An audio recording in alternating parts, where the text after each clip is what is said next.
Hello, bonjour à tous, j'espère que vous allez bien. Bienvenue sur ma chaîne YouTube et merci d'avoir cliqué sur ma vidéo.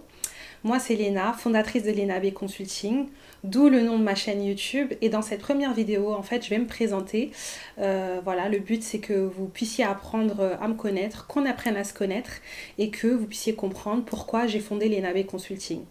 Donc bougez pas, je reviens tout juste après l'intro.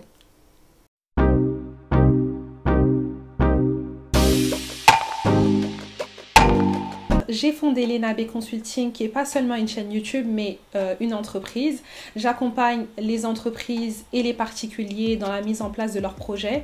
Donc je vais les conseiller, je vais leur apporter une méthodologie pour réussir leurs projets. Je suis chef de projet de profession depuis plus de 5 ans et l'objectif c'est d'apporter mon expérience pour donner le coup de pouce qui va transformer une idée en accomplissement. Je vais vous parler un peu de moi, un peu de mon parcours, mes études et mon parcours professionnel pour que vous puissiez comprendre pourquoi Léna B Consulting.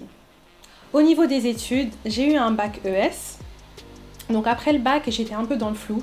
Je pense que tout le monde est un peu dans le flou après le bac. Je ne savais pas trop ce que je voulais faire. Et j'avais quand même une idée des critères que je voulais retrouver dans mon futur métier. Donc déjà, j'aimais beaucoup l'échange, donc être en communication avec plein d'interlocuteurs, voilà, faire des réunions, travailler peut-être en équipe. J'avais aussi l'international, j'aime beaucoup tout ce qui est voyage, les cultures différentes, donc je voulais vraiment pouvoir être en contact avec des cultures différentes dans le cadre de mon travail. Donc soit travailler à l'étranger, soit travailler dans une entreprise internationale. Et le dernier critère, c'était le niveau de responsabilité. Je voulais quand même travailler, avoir de l'adrénaline, avoir des challenges et donc avoir un certain niveau de responsabilité, d'autonomie et donc prendre des décisions dans mon futur métier. Donc quand j'ai fait ce constat, je ne savais pas trop quel poste regrouper tous ces critères-là et donc je suis partie sur une licence en langue étrangère appliquée au commerce international. Donc, étant donné que j'étais assez bonne en langue pendant mes études, donc anglais et espagnol, j'ai fait cette licence avec ces deux langues de spécialité. Donc, quand j'ai eu ma licence, dans le même cursus, j'avais la possibilité de faire le master.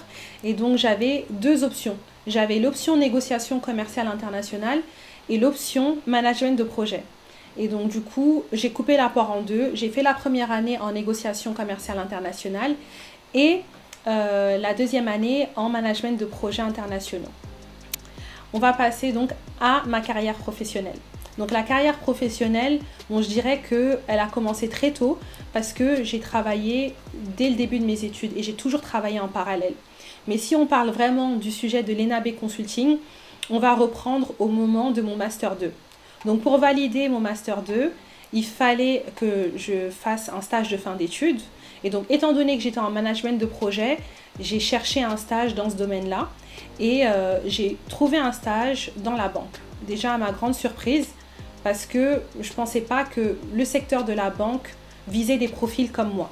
Je me disais que c'était plus des financiers, des banques, des gens qui ont fait voilà, spécialité banque. Alors qu'il y a une multitude de métiers dans la banque et j'ai eu un stage en tant qu'assistante chef de projet qualité dans une banque française, une grande banque française, et je travaillais dans le service qui gère les filiales internationales. Donc du coup, j'ai vraiment eu la chance d'avoir un stage qui corresponde tout à fait avec mon master et j'ai pu appliquer pas mal de choses que j'ai vues dans mon master. Et donc quand j'ai fini mon stage, le diplôme en poche, donc c'était le moment de se lancer dans le monde du travail et de chercher du boulot. Et donc j'ai un peu tâtonné partout parce que même si j'avais un diplôme en management de projet, j'étais pas notaire, j'étais pas comptable, donc je pouvais quand même brasser large. Donc chercher des postes de chargé de produits, d'ingénieur commercial. Et un jour, ça se passait relativement bien, hein. Et un jour, je reçois l'appel d'une chargée commerciale, d'une recruteuse dans un cabinet de consulting. Donc déjà, je ne connaissais pas du tout le monde du consulting et je me suis dit c'est bizarre que ça soit un recruteur qui me contacte parce qu'en général, quand on cherche du travail, c'est plutôt nous qui allons au contact des entreprises. Elle m'a dit qu'elle a vu mon profil sur LinkedIn, donc hyper important, ayez un profil LinkedIn même si vous êtes étudiant, que mon profil l'avait intéressé et donc j'ai compris plus tard que mon profil l'a surtout intéressé par rapport à mon stage de fin d'études qui était dans le secteur de la banque parce que les secteurs qui consomment le plus de consulting, c'est le secteur de la banque et le secteur de l'assurance. Après, vous avez des entreprises de partout qui vont faire appel au consulting, mais surtout ces deux secteurs-là. Et aussi une expérience en management de projet. Quand elle m'a fait le topo sur ce qu'ils proposaient, je me suis dit pourquoi pas, et j'ai fait le process de recrutement chez eux. Donc c'est un process qui est assez long et qui a plusieurs étapes, 4 à 5 étapes. Et à chaque étape, à chaque entretien, on a affaire à une personne qui est hiérarchiquement encore plus haute dans l'entreprise, et on a aussi une étude de cas. Donc c'est un process qui peut durer assez longtemps, jusqu'à 1 mois et demi, et il faut vraiment s'y préparer. Et donc moi, dans mon cas, j'ai pu avoir un process, on va dire, avec 5 étapes, mais plus raccourci dans le temps. Je l'ai fait à peu près en 10 jours, parce que à cette époque, j'avais un job alimentaire, j'avais cette contrainte-là. Le courant est bien passé, mon profil leur correspondait, et moi, j'aimais bien ce que proposait l'entreprise en termes d'évolution, en termes de polyvalence, en termes de challenge. Et donc, j'ai signé avec eux donc, un CDI en tant que consultante chef de projet. Et j'ai bossé donc, dans ce cabinet de conseil de la place pendant 5 ans. 5 années très enrichissantes. Donc pour les personnes qui ne connaissent pas les cabinets de consulting, on peut dire cabinet de conseil ou cabinet de consulting, parce que je ne connaissais pas non plus à l'époque. Les cabinets de consulting, ils vont travailler avec des entreprises moyennes et grandes. Donc les entreprises en interne, ça peut être une banque ou une entreprise dans l'énergie. Par exemple, elle a un projet de lancer un nouveau produit ou de lancer un nouveau site internet ou bien de même réorganiser un service. Et s'ils n'ont pas les compétences au sein de leurs salariés, ils vont faire appel à un cabinet de conseil. Et le cabinet de conseil, dans ses salariés, dans ses ressources, va proposer à l'entreprise des profils plus ou moins experts sur le sujet. Et donc on va se présenter à l'entreprise par rapport à la problématique qu'ils ont. On va justement se présenter comme dans un entretien, dire les compétences qu'on a. Et derrière, l'entreprise va sélectionner un ou plusieurs consultants pour intervenir sur le projet. Et un projet peut durer 2 mois à 3 ans. Donc ça dépend de la durée du projet. Et donc on sera des prestataires et notre cabinet va facturer le client, l'entreprise, pour les services qu'on va leur apporter.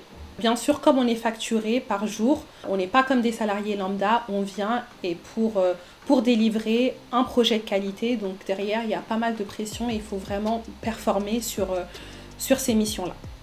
Le consulting, on peut faire un parallèle très grossier avec l'intérim, parce que l'intérim va placer des gens dans des entreprises qui ont un besoin, mais c'est plus des besoins précaires. Soit c'est pour renforcer une équipe, soit c'est pour remplacer quelqu'un qui est en congé.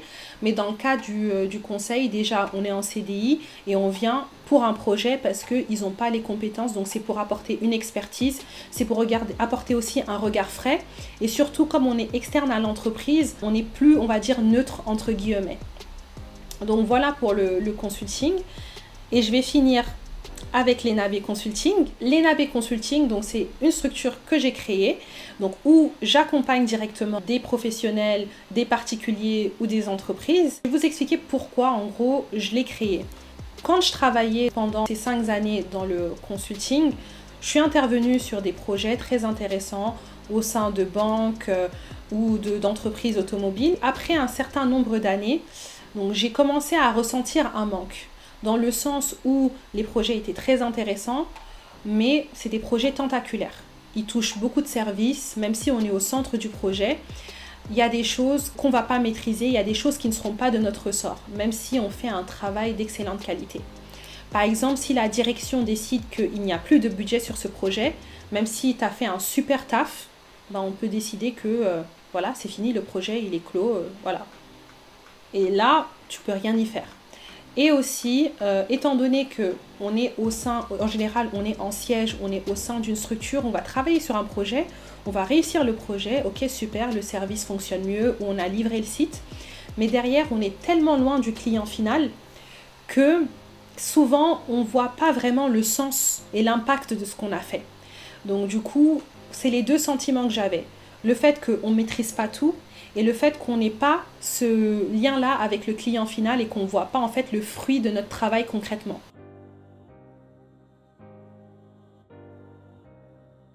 En parallèle, je suis quelqu'un qui aime beaucoup aider les gens dans mon entourage, les conseiller dans leur carrière, les aider sur des CV, la préparation d'entretien, même des personnes qui veulent entreprendre, les aider sur leur dossier de financement, etc. Et j'aime voir les gens progresser. Et je me suis dit, pourquoi pas proposer aux particuliers ce que je fais déjà dans les entreprises?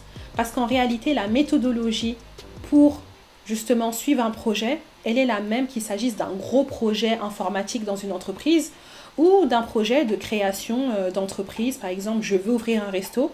Au final, la méthodologie reste la même et le raisonnement est le même. C'est là que l'ENAB Consulting intervient. L'entreprise vient aider les particuliers dans leurs projets à structurer parce que souvent, c'est pas facile de se lancer dans un nouveau projet. Que ça soit de créer une entreprise, on ne sait pas par où commencer, on ne sait pas à qui parler. Que ça soit voilà, l'évolution professionnelle, une personne se sent bloquée dans sa carrière, elle voit qu'elle n'évolue pas, comment justement débloquer la situation. Dans la recherche d'emploi ou de stage, il y a une méthodologie à mettre en place pour justement obtenir le boulot qui nous convient et même dans un projet comme l'investissement immobilier. C'est un projet important de vie, que ça soit pour une résidence principale ou même pour un investissement immobilier, il faut quand même anticiper et connaître justement les rouages du système pour pouvoir proposer un dossier qui sera accepté et mener à bien son projet. C'est ça le but de l'ENAB Consulting. C'est ce que je propose donc aux particuliers pour les accompagner sur leur projet. Donc c'est à peu près tout pour cette vidéo. Vous avez une idée de ce que je fais, de mon parcours. Et ce que vous allez trouver sur cette chaîne, c'est pas mal de sujets de story time, de retour d'expérience sur le monde professionnel, quand j'étais étudiante, aujourd'hui. On va évoquer pas mal de thématiques autour de l'entrepreneuriat, tous les sujets autour du développement à travers des projets. Et donc je pense que ça sera super intéressant. Et tout ça, ça sera le regard d'une jeune active issue de la diversité. Et je pense que voilà, on peut vraiment évoluer ensemble. Et l'objectif, c'est que des gens se retrouvent dans les expériences et que si je peux, à travers mes expériences aussi, aider des personnes voilà, à ne pas tomber dans certains pièges. Donc je vais m'arrêter là. J'espère que vous avez apprécié la vidéo. Donc si c'est le cas, n'hésitez pas à liker, à vous abonner pour plein de contenus qui arrivent et à partager aux personnes qui pourraient être intéressées. En parallèle, vous pouvez me suivre sur Instagram. C'est l'outil dans lequel je suis tous les jours, où je peux échanger avec les personnes qui me suivent, où on débat sur pas mal de sujets. Et vous pouvez voilà, me contacter si vous avez des questions. Je laisse toutes les informations, mon Instagram, mon adresse mail si vous avez besoin d'informations en barre d'infos. Et je vous dis à très bientôt. Cheers!